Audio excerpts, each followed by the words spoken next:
Greetings and salutations, my dear audience. This is Joe St. Egg Benedictus coming at you with a video on a little bit of a different tack, a little different direction of some interests that I'm getting into in this summer of 2024 and beyond. First, I want to give a shout out to my pal Mike, to all the visionaries and mystics out there. Thank you for joining me. So grateful to be together with you. Over the last year, I would say I've been really getting into cosmology, not to be confused with cosmetology, which is the study of hair. Anyway, cosmology, just different books on outer space and the cosmos, several things that I got from the library, several things that I picked up along the way. Make sure I get this out of the way here. Both Christian and secular. It's a famous book about cosmology. One of the reasons why I was getting into it was because I have a sabbatical coming up, and one of the things I have to think about for my sabbatical is the subject that I'll be studying during my sabbatical. And I thought, I've always loved astronomy as a kid and as a teenager, and I just love the stars, but I don't know anything about it. Never had time to pursue study of it because I've been in seminary and studying the Bible. And so it'd be I think a different track and frame of mind, a different way of studying. And really, that particular emphasis in the last 6 months has really just given me a real spark of inspiration, kind of new life, a new sense of just passion to learn, and really just set me down a road that has been very life-giving in this season of my life. But one of the wonderful things about learning about space is that I've also gotten into picking up at the used bookstore some vintage and old used science fiction books. So I want to just show you some things I picked up along the way in the recent days and see what I have here.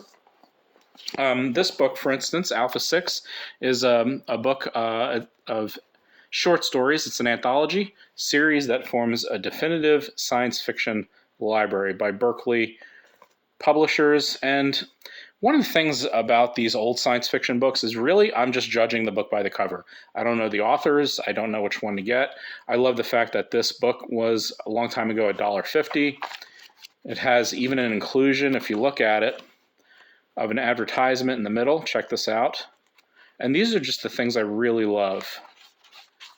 Cigarette advertisement. Come on. Come for the filter. You'll stay for the taste. Warning, Surgeon General. And then on the back side, another cigarette advertisement. I'd heard enough to make me decide one of two things. Quit or smoke true. I smoke true. The low tar, low nicotine cigarette. Think about it. I'm telling you, when you collect old books like this, especially ones that have personality, again, I don't know these authors or whatever is in them. Here's a list of some of the short stories in them. The fact of the matter is these old books are just great.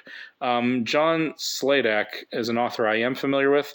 The first vintage science fiction book I wrote this year was by John Sladek called Highway to Eternity. I wish I had it here. It fell apart, literally fell apart in my hands, but I did keep the cover because the cover was really amazing, and I laminated the cover, but it's at work, so I don't have it. But you could see just the book is really cool. Vintage, let's see what year it is. 1976. And I'm leading to a point, by the way. Another book is this classic, The Martian Chronicles. I'm sure there are many people out there who've read this book. Ray Bradbury, of course, the famed author of Fahrenheit 451. And this is his other book that really he's known for. I'm looking forward to reading this. As you can tell, one of the joys of old science fiction is they're really short. Not a lot of time spent on having to read them. Plus, the photographs on the front covers are absolutely amazing. So I think that's pretty cool. Let's see. The year of publication is 1950, 10 printings through February 1962, and then you have other publication dates, as you can see. So quite a classic from the 1950s. Picked up, let me see, here's another Ray Bradbury book, Something Wicked This Way Went. I have no idea what it's about. looks like a boy on a carousel horse. The incomparable masterwork of the dark fantastic Ray Bradbury. Something Wicked This Way Comes.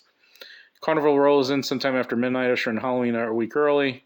The thrill song of Calliope beckons to all with a seductive promise of dreams and youth regained. Anyway, I have no idea about this book. I assumed it was science fiction, but I could be wrong. Could be more fantasy. But check this out. You get nice handwritten notes. And the binding's falling apart. But again, books with personality. Very interesting. Another book here that I picked up. Let me see what else I have.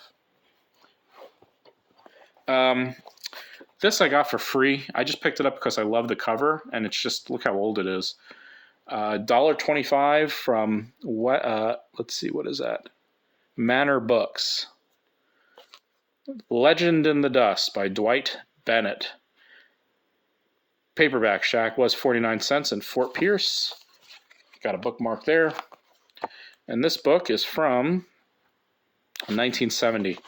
Now, this isn't science fiction, but what you do is you just pretend that this is taking place on another planet, and then all of a sudden it becomes science fiction. One of the things that I really love about 50 science fiction, and this is true for the Saldak book I read, is that, not the Western, but the others, is that when you read science fiction from the 40s and the 50s and the 60s, it's a pre-space age glimpse of science fiction.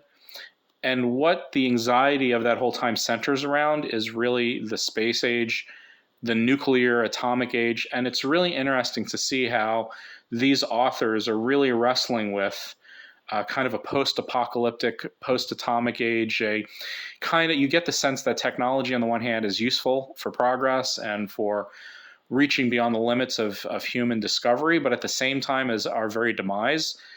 Something you get more in 80s movies like The Terminator and so on and so forth. But to read about that kind of material before 1964 and even after 1964 in the late 60s and the 70s is absolutely incredible. I also picked up this old Beowulf, which I finished last week. You probably recognize it if you're in high school in the 90s. And then another anthology of just horror stories, short stories, just for fun. Anyhow, just something new I've been looking at, trying to pick up just old quarter or 50-cent paperbacks, things that are short, things you can stick in your car, things you can stick in your back pocket or in a everyday carry bag and just read on the way. I think that just makes life fun and something I've been getting into. A little bit different turn from the Bibles that I'm usually used to covering on this channel, but I thought an interest that you might be wanting to comment on. Hope you like everything presented. Subscribe, like, comment below, and let's keep the conversation going. Thanks.